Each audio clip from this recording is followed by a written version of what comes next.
Kumusta mga kaibigan sa channel? Ngayon, ipapakita ko kung anong gagawin kung ang Google Chrome ay naghang o mabagal sa Windows 10 at 11 din.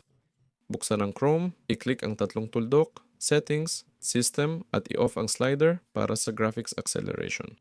Kung off na to, sunod na hakbang ay pumunta sa Extensions, Manage Extensions at i-disable lahat ng extensions dito. Ayun. Kung di pa rin gumana, punta sa Reset Settings at i-reset sa default settings. Siguraduhin din na updated ang Chrome sa pinakabagong version.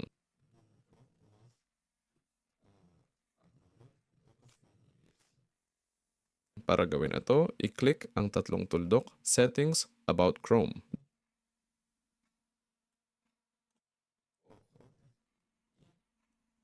Dito, magaganap ang update. Kasama nyo si like at subscribe sa channel. Paalam sa lahat.